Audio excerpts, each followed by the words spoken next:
नमस्कार दोस्तों, आज के समय में बहुत सारी कैटेगरीज के बाबा पाए जाते हैं या बहुत सारी कोटियों के बाबा पाए जाते हैं। सबसे पहले उच्च कोटि के बाबा आते हैं, इनको बलात्कारी बाबा भी कह सकते हैं। ये बाबा ऐसे होते हैं जो धर्म के नाम पर, अध्यात्म के नाम पर, लोगों की परेशानियां दूर करने के नाम पर, दुख दर्द दूर करने के नाम पर जनता को बेवकूफ बनाते हैं, जनता को ठगने का काम करते हैं। इनमें संभोग की प्रकृति पाई जाती है, अश्लीलता की प्रकृति पाई जाती है और कई बार तो ये बहन बेटियों का बलात्कार भी कर देते हैं इस नाम पर कि हम इनका इलाज करेंगे, इनकी परेशानियों को दूर करेंगे, इनको जो भी दिक्कत है, दुख दर्द है, उसको दूर करने का प्रयास करेंगे और कई बार तो बलात्कार भी कर देते हैं। तो सबसे उच्च कोटि के बाबा वो होते हैं जो बलात्कारी होते हैं और धर्म अध्यात्म के नाम पर जनता की परेशानियां, दुख दर्द दूर करने के नाम पर जनता का बलात्कार तक कर देते हैं और भोग विलास की जिंदगी जीते हैं, ऐशो आराम की जिंदगी जीते हैं और इनमें संभोग की प्रकृति और बलात्कार की प्रकृति भरपूर पाई जाती है। आप इनको एक शब्द में यह कह सकते हैं कि हाथी के दांत दिखाने के और होते हैं, खाने के और होते हैं। ये आपके सामने गुरमित राम रहीम है, आसाराम बापू है और संत रामपाल है।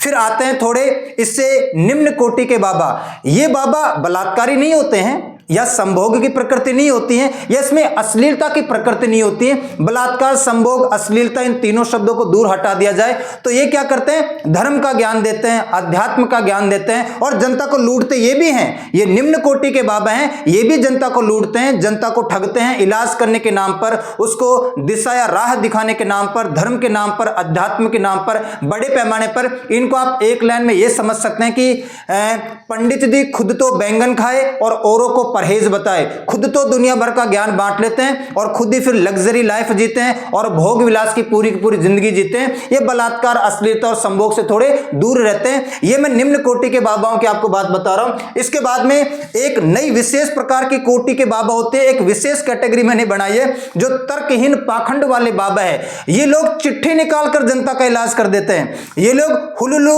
हुलुलुलु हुलुलुलु करके जनता का इलाज कर दे रहे हैं और ये लोग मशीन गल चलाकर ठाई ठाई ठाई करके लोगों का इलाज कर दे रहे हैं। तो यह तर्कहीन पाखंड वाले बाबा, हिपोक्राइट बाबा जो उल जलूल बातें करते हैं और जनता को पूरा बेवकूफ बनाते हैं। जनता भी आधी से ज्यादा तो आज के जमाने में बेवकूफ ही है, इसमें कोई शक नहीं है। तो सबसे पहले उच्च कोटि के बाबा, फिर निम्न कोटि के बाबा और एक विशेष कैटेगरी के बाबा जो आपको दुनिया भर के दिखाई देते हैं। और अब हम बात करते हैं सामान्य कैटेगरी के बाबाओं की।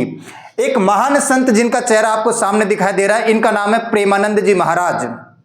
और इनका चेहरा देख के ऐसा लगता है कि हमारे जब भगवान हुए होंगे या हमारे गॉड हुए होंगे वो इसी तरह बात करते होंगे, इसी तरह उनका चेहरा मुस्कुराते हुए दिखाई देता होगा। हमारे ऋषि मुनियों की, हमारे भगवानों की छवि इनमें एक तरीके से दिखाई देती है। और ये जनता से इनको कुछ भी नहीं चाहिए, इनको भोग विलास की जिंदगी नहीं चाहिए, लग्जूरियस लाइफ नहीं चाहिए, जनता को ठगने का, बेवकूफ बनाने का काम बिल्कुल नहीं करते हैं। इनको जनता से कुछ भी नहीं चाहिए, इनमें पाखंड नहीं पाया जाता है, बिल्कुल सामान्य प्रवृत्ति के बाबा है। ये जनता के साथ तर्क संगत बात करते हैं, उनके दुख दर्द परेशानियों को हटाने का काम करते हैं। जो गलत डायरेक्शन में जा रहे हैं, दिशा निर्देश हो गए हैं, दिशाहीन हो गए हैं, परिवार नहीं चला पा रहे हैं, विभिन्न प्रकार की सामाजिक परीक्षाओं से या चुनौतियों से जूझ रहे हैं, उन लोगों की समस्याओं को, परेशानियों को दूर करने का काम करते हैं प्रेमानंद जी महाराज।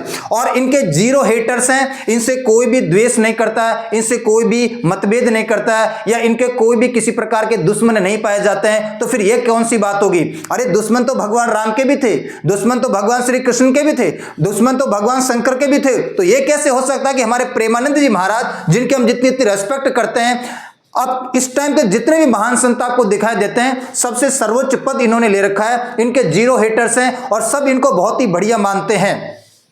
लेकिन अब मतभेद शुरू हो गया है। आप सभी को पता है कि ये लगभग रात में 2 बजे के आसपास पद यात्रा करते हैं। अपने आश्रम से निकलकर केली कुंज आश्रम तक ये 2 बजे लगभग रात के पद यात्रा करते हैं। और शुरुआत में तो बहुत ही कम लोग इनकी पद यात्रा के बीच में आते थे। अब धीरे धीरे इनकी पद यात्रा को देखकर, इनके आध्यात्म को देखकर, इनकी शिक्षाओं को देखकर, इनमें एक तरीके से एक ऋषि मुनि की साक्षात छवि देखकर लोग धीरे धीरे इनके दर्शन करना चाहते हैं। दूर दराज के क्षेत्रों से, या जो लोग वृंदावन धाम वगैरह इधर जाते हैं वो इनका एक दर्शन करके अपने आप को तृप्त करना चाहते हैं, तो धीरे धीरे भीड़ बढ़ती जा रही है। आप यहां पर देख रहे हैं कि जब ये 2 बजे के आसपास केली कुंज की तरफ बढ़ते हैं तो यहां पर जनता का रेला लगा रहता है। अब जनता इतनी ज्यादा हो गई कि इस गली के अंदर दोनों तरफ जनता खड़ी रहती है, ढोल नगाड़े भी बजाए जाते हैं, यहां पर फूल भी बरसाए जाते हैं, बम पटाखे भी छोड़े जाते हैं, ऐसे भी कार्यक्रम आयोजित किए जाते हैं। अब इससे कुछ लोगों को परेशानी होने लगी है और ये जो महिला बोल रही है आपको अब इस वीडियो में दिखाई देगा,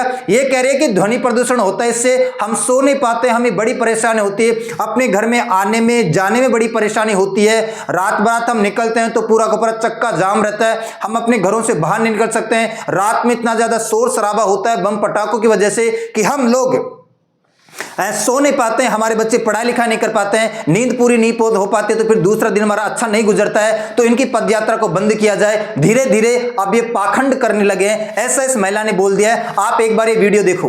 मेरा नाम रिचा है, मैं श्री राधा एनआरआई में रहती हूँ। मैं पिछले 1-1.5 साल से यही देख रही हूँ कि महाराज जी का दिन पर दिन ये सब बढ़ता जा रहा है। रंगोली बनाना, ढोल नगाड़े निकलने और विद मोर भी नाच रहे हैं और ये इनका 2:30 बजे निकलता है, बट 11:30 बजे से शुरू हो जाता है। और किसी को अगर 12 बजे या 11 बजे आना हो तो ये घुसने नहीं देते हैं।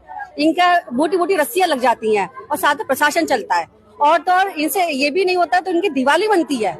ये बड़े बड़े इनके ना अनार बम पटाखे चलते हैं, कल को किसी बुजुर्ग को या बच्चा को डर के बैठ जाए, अटैक आ जाए किसी को, तो कौन जिम्मेदारी लेगा? मैं रघुनंदन अग्रवाल। मैं क्या है, यहाँ पे जो संत प्रेमानंद जी की जो निकलती है, इससे सभी लोग पीड़ित हैं।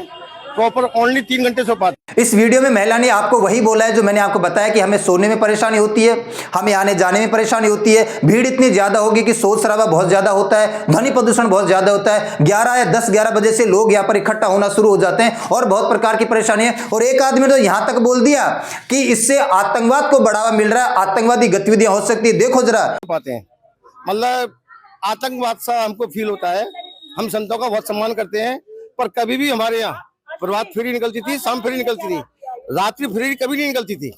1 बजे से और 3 बजे तक इतना उद्यम होता है जिसको मैं आतंकवाद। इन्होंने कहा कि आतंकवादी गतिविधियां हो सकती है, टेररिस्ट एक्टिविटीज यहां पर हो सकती है, बड़े पैमाने पर इतनी भीड़ के साथ में यहां पर कोई भी बम पटाखा फोड़ के जा सकता है। अब यहां पर समझने वाली बात यह कि ये एक महान संत है और इनसे जलने वाले भी बहुत होंगे, तो स्वाभाविक सी बात है। जो अन्य संत समाज है, ऋषि मुनि समाज है, बाबा लोग हैं, वो इनसे जलते हैं, इतने प्रसिद्ध हैं, इतने ख्याति प्राप्त हैं, जो सही बात तर्क संगत बात करते हैं, वो लोग इनसे जलने लगे हैं। या अन्य प्रकार के लोग भी हो सकते हैं, अब इनकी प्रसिद्धि उनसे देखी नहीं जा रही है, तो वो बड़े पैमाने पर इसमें साजिश हो सकती है कि इन लोगों से जबरदस्ती कहलवाया गया है। मैं ये बात मानता हूं कि परेशानी जेन्युइन है, इसमें कोई शक नहीं है कि हम यहां से जैसे राजस्थान से दूर जा रहे हैं तो एक दिन बाबा को देख के आ गए, कोई प्रॉब्लम नहीं है, फिर कोई दूसरा आदमी गया वो देख के आ गया, कोई प्रॉब्लम नहीं है। लेकिन वहां की जो लोकल जनता है वो तो डेली इस बात से जूझती है ना, इसमें कोई शक नहीं है। इस बात का मैं भी समर्थन करता हूं कि उनके बच्चे जो पढ़ाई लिखाई करते हैं, रात में सो नहीं पाते हैं, खूब शोर शराबा होता होगा, पूरी की पूरी गली जाम हो जाती है तो प्रॉब्लम जेन्युइन है। लेकिन जो दूसरी वाली प्रॉब्लम बताई गई है कि बड़े पैमाने पर यहां पर आतंकवादी घटनाएं हो सकती है, टेररिस्ट एक्टिविटी हो जाती है, ये एक अलग बात है। तो ये साजिश लगती है कि लोगों ने जानबूझ के किया है, जो इनके हेटर्स हैं, जो इनको पसंद नहीं करते हैं, वो बड़े पैमाने पर। तो फिर प्रश्न ये भी खड़ा होता है कि जो अपने गिरिराज जी की परिक्रमा हो रही है हजारों सालों से,